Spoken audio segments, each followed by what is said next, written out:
You're listening to Widowed AF with Rosie Gilmoss. and Lucinda Boast. We've invited some members of the world's most exclusive club to bravely share their stories. Join us for some honest conversations about living a different life, the crushing lows, the surprising highs, and everything in between. Please note this is a podcast about death. Carefully read the episode descriptions and be kind to yourself. But for now, welcome to our podcast. Let's begin.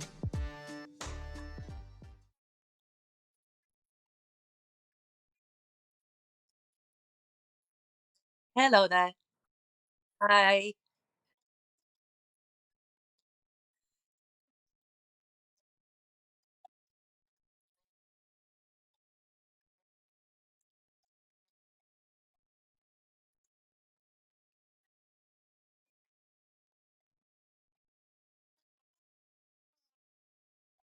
Yeah.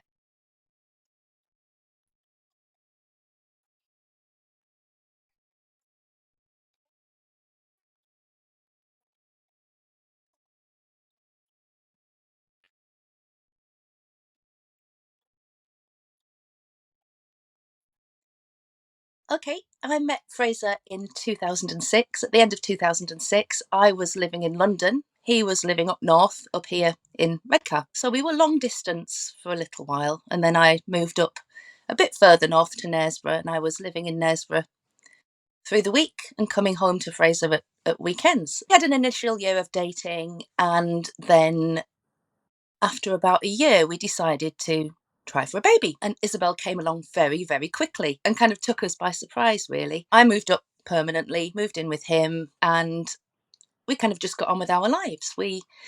Isabel was born at the beginning of 2009, and we were really happy. Everything was great. He then was threatened with redundancy from a job that he'd been in for 26 years. So he applied for another job in London, got it. We moved out to Bedfordshire, and kind of life took us that way, really, for a while.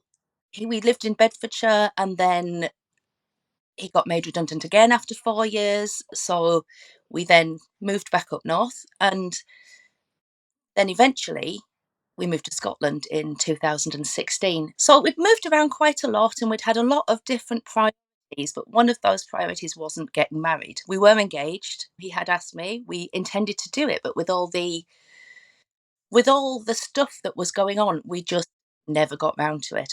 Anyway, yeah, so fast forward 2016, on my 43rd birthday, we moved house. We moved up right to the middle of Scotland. Isabel was 7, a whole new life. We didn't know anybody. He'd left Scotland when he was 7, so he was thrilled to be up there. Fraser was a mountain climber. He was a very experienced mountain climber. He had climbed for years. It was at the point where I didn't worry about him at all when he went. I barely even knew where he was going. I knew that he was somewhere, and I didn't really. It was just normal. It was really normal for him to go out climbing. So we'd been living in Scotland for 4 months, and he said he was going climbing in October to Ben Nevis with a work colleague, and he was leaving on the Thursday night. He was going to camp overnight with his work colleague in a car park at Ben Nevis, which also was really normal. So he could get an early start the next day on this huge climb. Off he went. Just everything was just normal. I took Isabel to a thing at school that evening, and I was quite irritated because I hated doing these things by myself.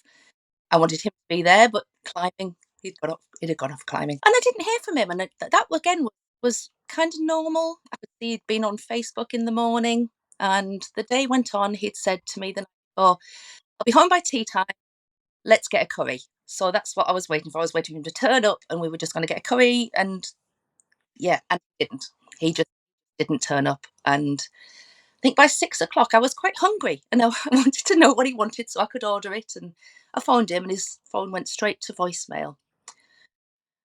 And that was the start of what was just an absolutely crazy kind of descent into panic for me. So I tried to call him again, and it was voicemail. And as the time went on, and it was dark. It was October. It was dark. So I mean, they can't still be on Ben Nevis.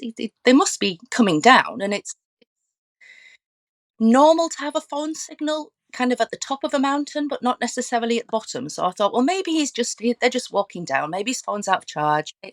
All these things. I was just making loads of rational excuses as to why his phone was going constantly to voicemail. And so after a couple of hours, I was worried, but not massively worried. I was just like, oh, his phone's run out of battery. He dropped his phone in a puddle, which was again not. He used to do it all the time. He went through like I don't know what. It got to 9 o'clock, and I was really quite confused as to where he was.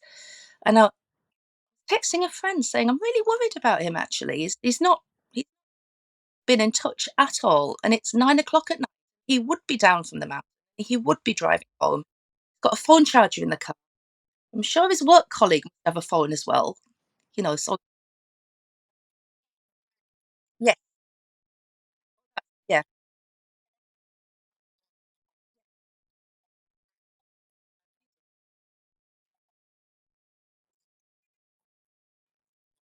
yeah,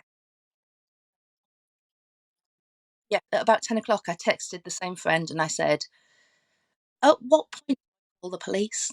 And she said, "Whenever you think you need to." And so I did. And I thought they're going to this whole, oh, they must be missing for all this certain amount of time.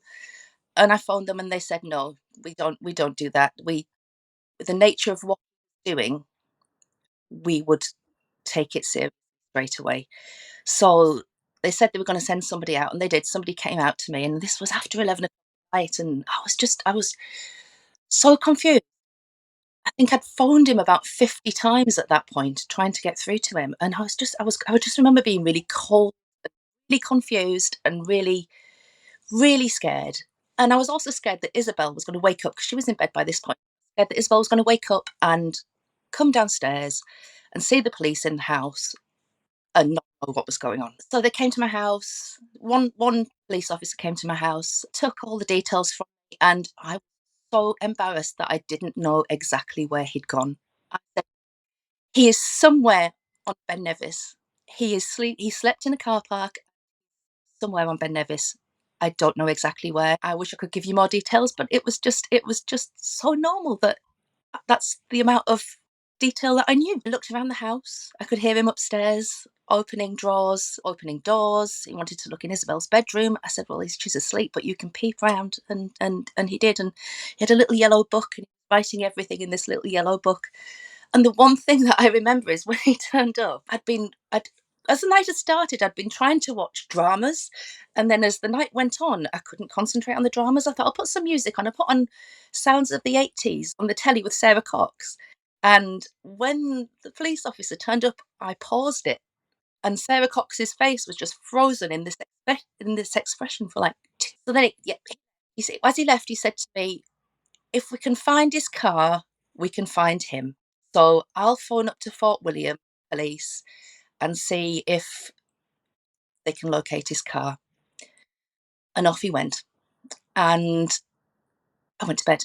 I went to bed not to sleep. I went to bed because I was cold. I just wanted to lie down in my dressing gown, and I thought, well, it's late and he's going to turn up and he's going to call me a silly cow for phoning the police and all this drama. Oh, I've got it wrong. Maybe he was staying for 2 nights, and he wasn't staying for 2 nights. Um, and it got to about 1:45 in the morning. I think the police officer had left about 45 minutes earlier. Got to 1:15. I called him 60 times at this point. There was a knock on the door, and you know what I'm going to say.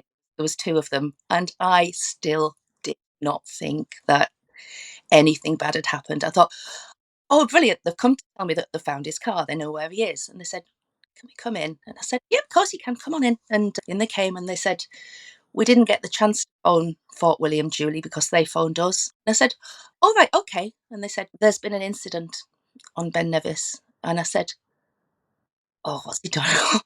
What's he done? And they said, "There's been an accident." I thought, "Right, okay, so he's in hospital. He's in hospital and I need to go and pick him up. What's broken his leg, broken his arm, you know?" And I looked at them and they said, "Julie Fraser's been killed." And I went, I didn't, I just didn't say anything. I just looked at them. I thought, "That's not right." I just thought, "That's not right. It can't be right." And I made this weird, weird noise, just the weirdest noise. I've never made a noise like that. I thought, "Am I making that noise because noise I've heard people make on the telly? Am I just making that noise because it's what they expect me to do?" Uh,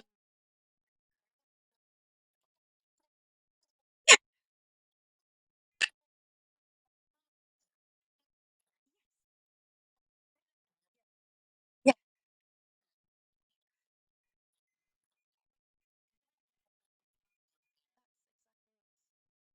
yeah, yeah,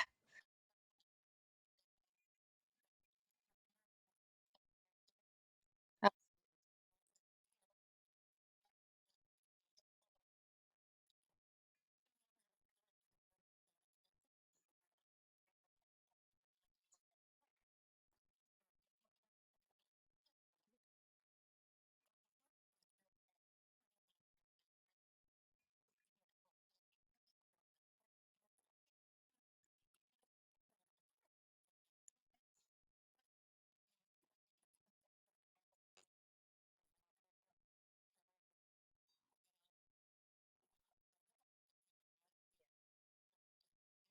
yeah. That's okay.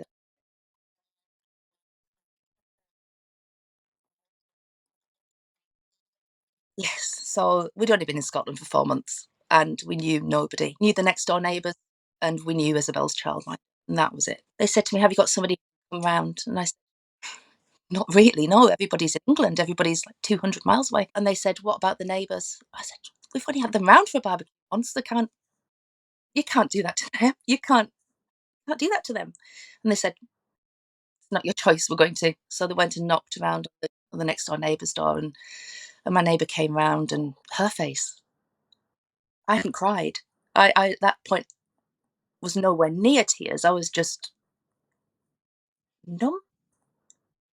Just- Yeah,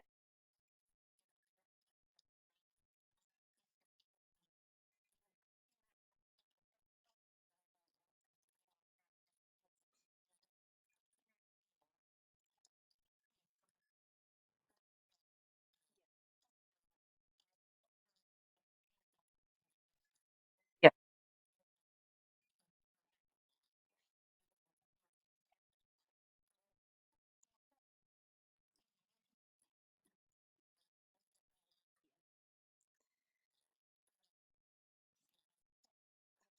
yeah, yeah. And I remember saying to them just before my neighbour came round, I was sitting in my dressing gown. And I said, "Do you mind if I go and put some clothes on?" Said, so I went and put clothes on and came back down, and my neighbour came in and she was crying, and as the night unfolded and more information came through, they'd said it was a rope incident. It was They were almost on top of Ben Nevis when something had happened with the rope, and the rope had snapped and fallen 1,300 feet. His work colleague was unharmed. He'd seen him fall. He'd alerted the police at about 6:10, and I worked out that was 10 minutes before I made my first phone call to him. There was a massive rescue. There was a huge rescue with helicopters and about 30 something mountain rescue team members and RAF, and to get Ali off the mountain and to recover Fraser. I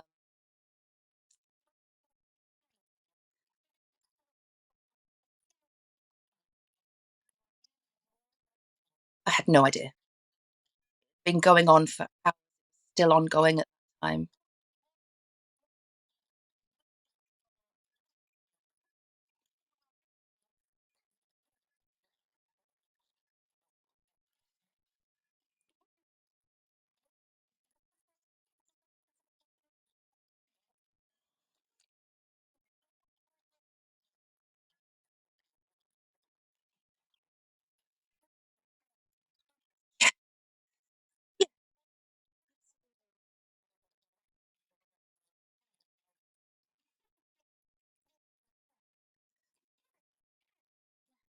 And I'd picked Isabel from the childminder earlier, and she said, "Oh, what are you doing tonight?" I said, "Oh, I'm waiting for Fraser to come back from climbing." I said, "But I haven't heard from him all day." I said, "Oh, hope he's not lying at the bottom of a crack somewhere."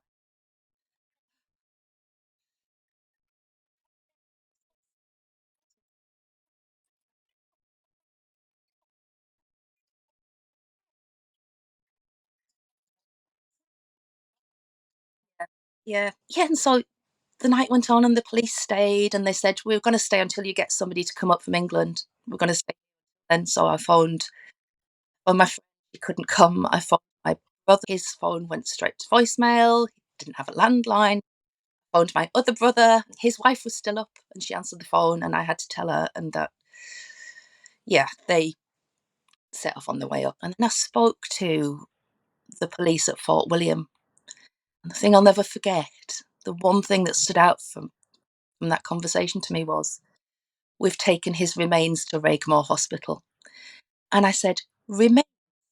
And they said, "Sorry, we've taken Fraser to Raigmore Hospital in Inverness." And I said, "Okay."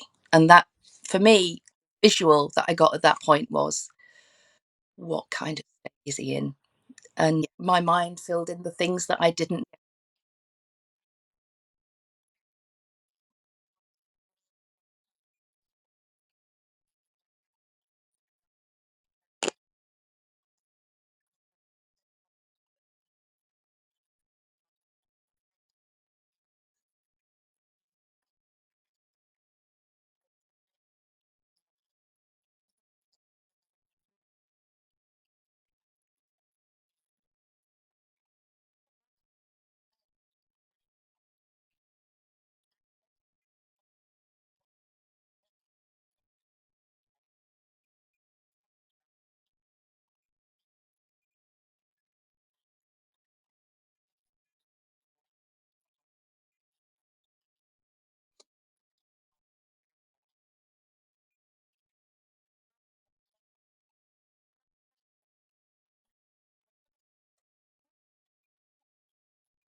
Yeah, they were, and to the point where when it came to me thinking, how on earth am I going to tell his parents? How on earth am I going to make that call to them? Because they were in England, they were in their 80s, and I thought, I can't. No, no, we will get in touch with them at home, and they will go around. And a couple of hours later, when my phone rang, I knew that's what had happened, and it was Fraser's dad.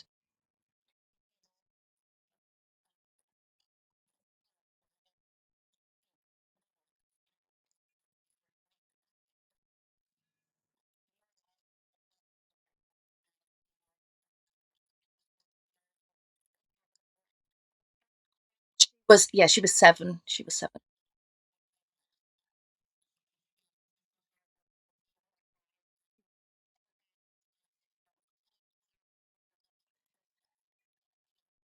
I let her sleep for as long as possible because in that time, she I heard her get up, and I went straight upstairs and sat down on my bed with her, and I said, "Got something really, really sad to tell you." And she looked, and she said, "What?" She looked worried and she said, "What?" And I said, "Isabel, Daddy's died." She said, "Not my daddy, not my daddy." And she cried, and we went downstairs, and I said, "Do you want to sit on the sofa with me under the blanket?" She said, "No, I want to go and read a book." And she went off and read a book, and she kind of jumped in and out, and that's how it continued with her, really.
Yeah, absolutely. And I just remember feeling so guilty that I was going to have to tell her, and I was going to have to kind of change her world forever. I thought, yeah, yeah, I'll never forget.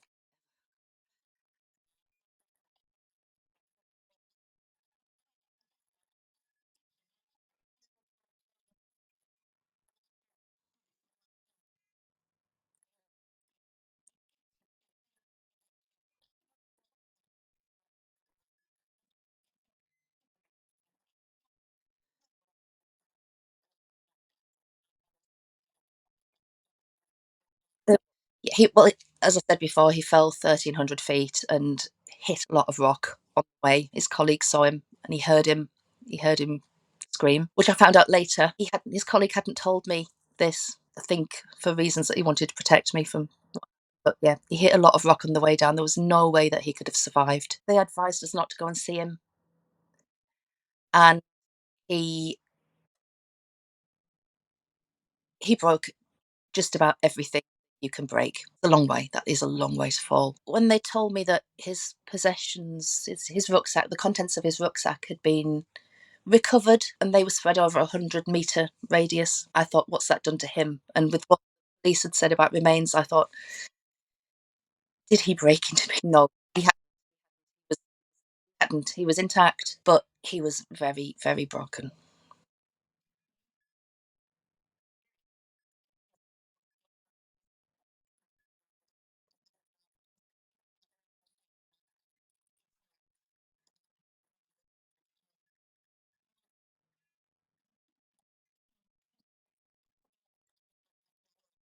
Yeah, in Scotland, they were happy with the identification because he had his his wallet was there, it ID in it, and his colleague had phoned them to tell them what happened. So they were happy with the identification, and we decided for the funeral to repatriate him back to England because that's where everybody mainly was. And we went through the whole process with the funeral director, and private ambulance brought him from Scotland down to England. And the funeral was booked and everything was going ahead for the Friday. And on the Tuesday, I had a call from the funeral director who said, the coroner's got a problem.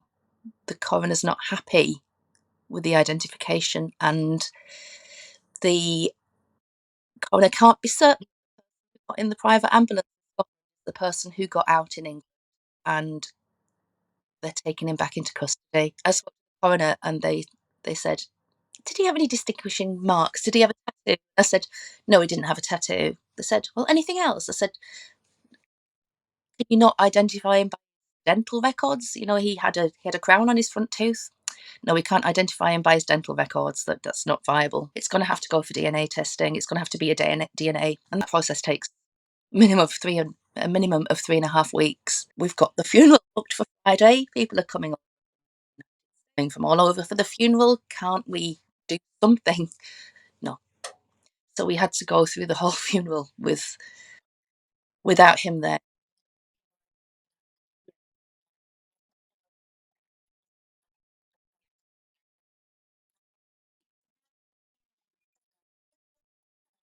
No, we had it. We had the whole service at the crematorium. Had his guitar.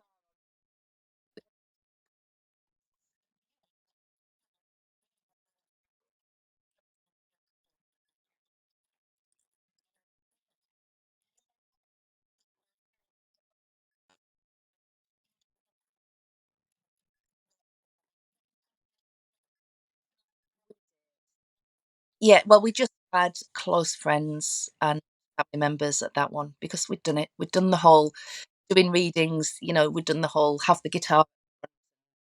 We'd done that, and we said all that we not all that we wanted to say, but the second one was much more.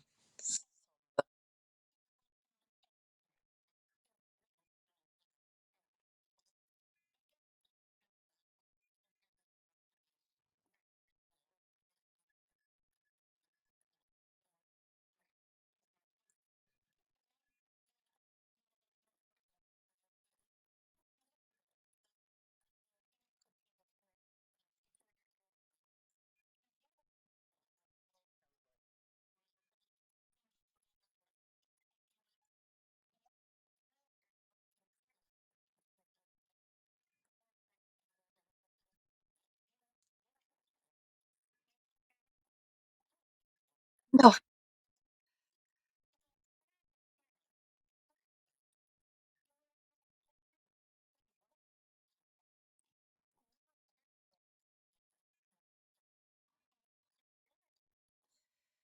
it's crazy. It started when I went to register his death with his dad. And if you're not married, you are not allowed to name your spouse on the death certificate. They had his ex-wife's name on there.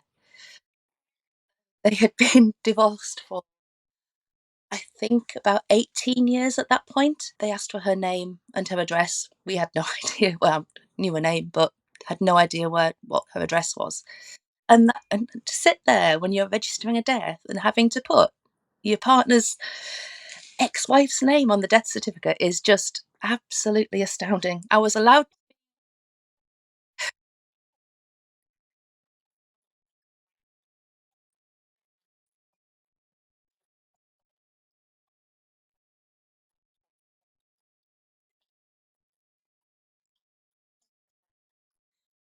well, we were the same. Fraser had, I think he'd changed his will when he got divorced, and he'd left everything to his mum and dad. And yeah, as we weren't married, then everything, say everything, what he had did go to his mum and dad.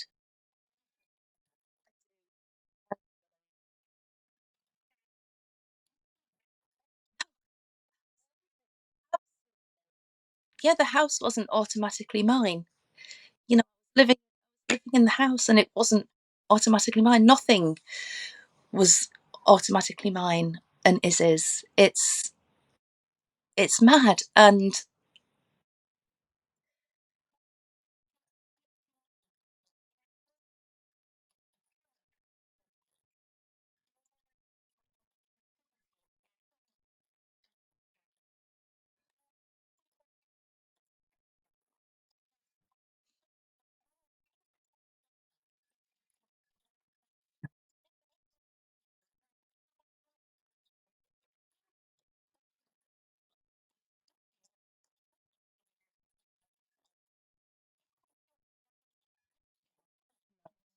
didn't.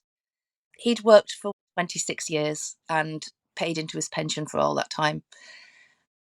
And they flatly told me that our policy is that we only pay out if you are married.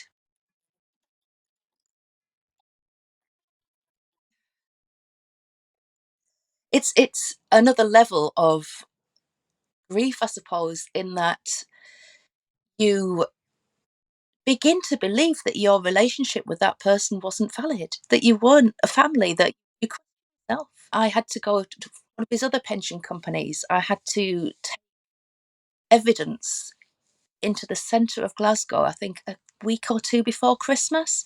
So I got on the train and I went to Glasgow, kind of Isabel's birth certificate and anything I could find with both of our names on. And I actually opened my social media up public. So if they dig, find stuff. I don't have my social media as public. It's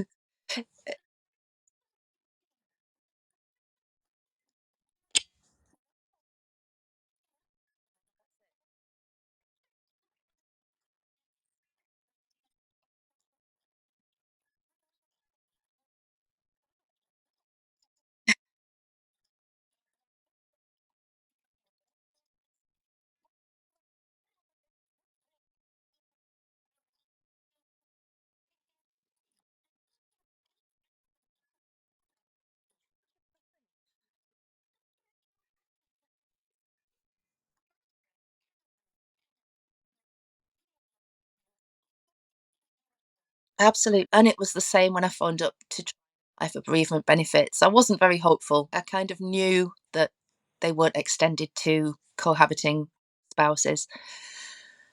But somebody had told me to phone anyway to see if they would kind of, if there were already people campaigning to get the law changed at that point. So somebody told me to phone up and leave a note to say that I had asked about it. They wouldn't even do that. They said, "Oh, we can't do that." Again, was a flat no. And I thought, well, actually, when I wasn't working and I applied for tax credits, you told me I couldn't have them because we were classed as a married couple for tax credit purposes. But now he's died and he's been paying national insurance all his life. I can't have that because we weren't married, so how do you want it? How do you want to do it?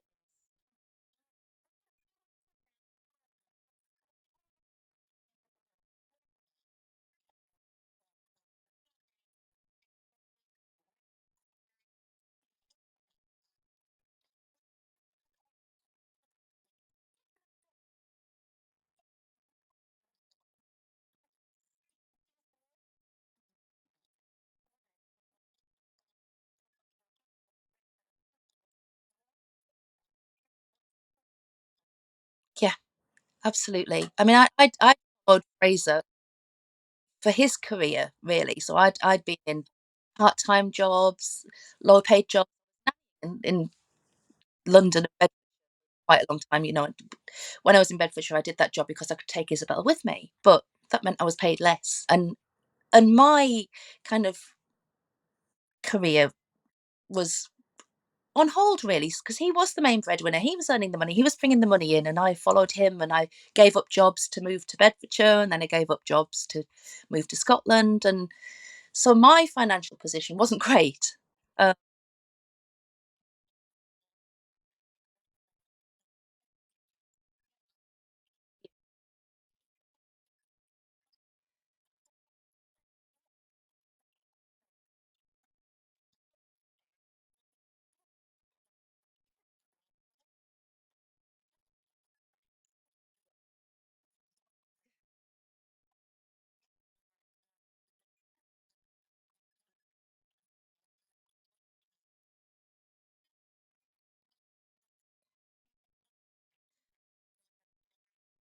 we are back in England. It was really touch and go for a while whether life insurance would pay the mortgage, and because of what he was doing, the extreme risky sport that he was doing.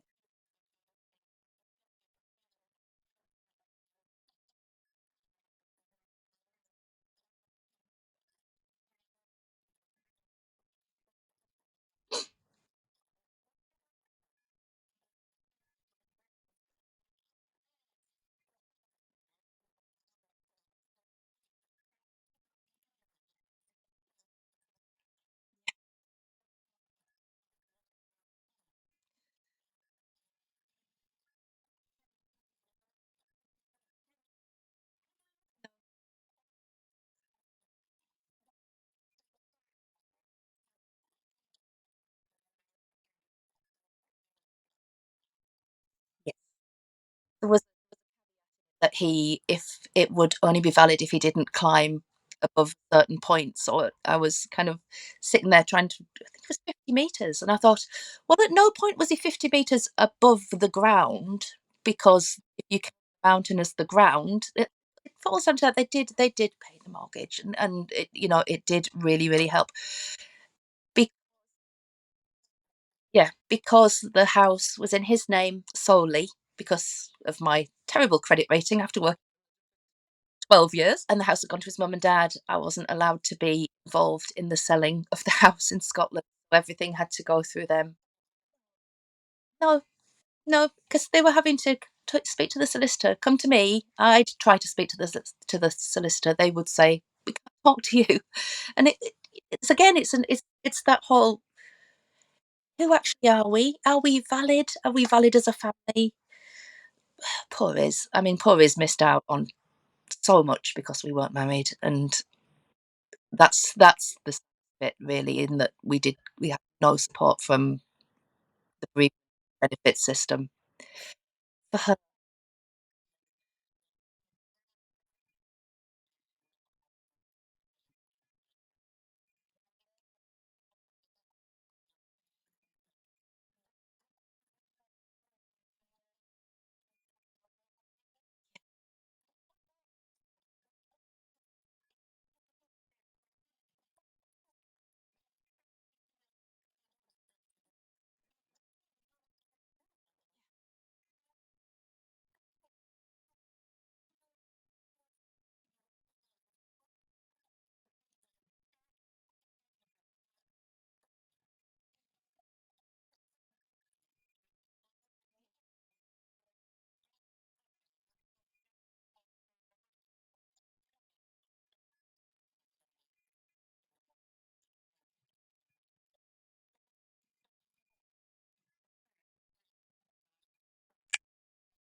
We are. Thankfully, there are some people who've been campaigning, for years to get them to look again at this archaic law. And in August 2018, it went to the Supreme Court and they did extend it at that point. They agreed to extend it to cohabiting couples.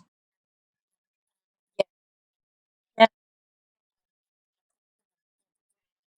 Yeah. And yeah, 2 weeks ago, they 2 or 3 weeks ago, they did vote to start it now and backdate it to the date that the Supreme Court agreed to do that. And I applied on the very day that I was able, the very first day, and I sent my letter off and still waiting to hear.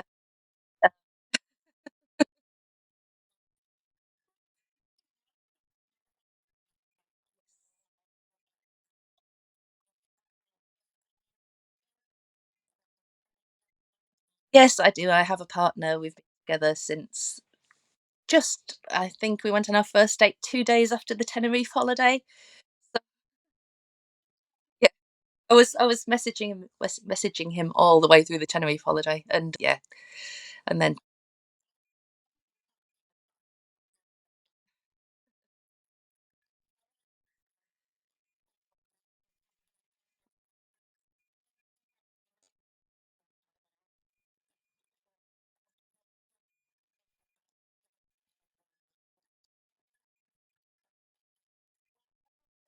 no, he's not.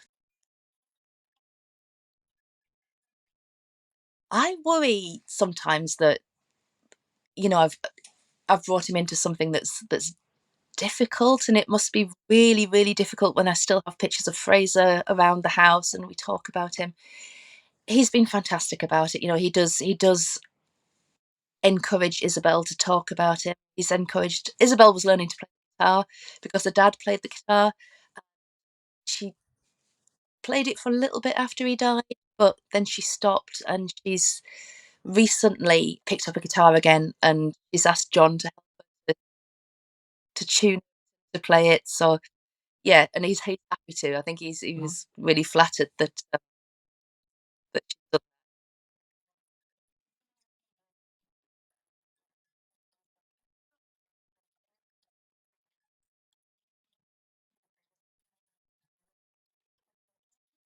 Yeah,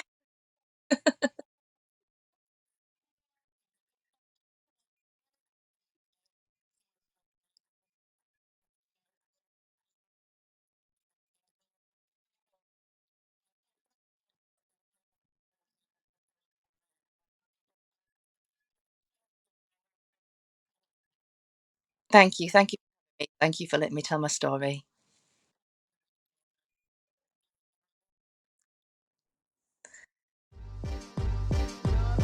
Thank you for listening today. We'll be back with you soon for more from the front line of loss. But for now, as you were.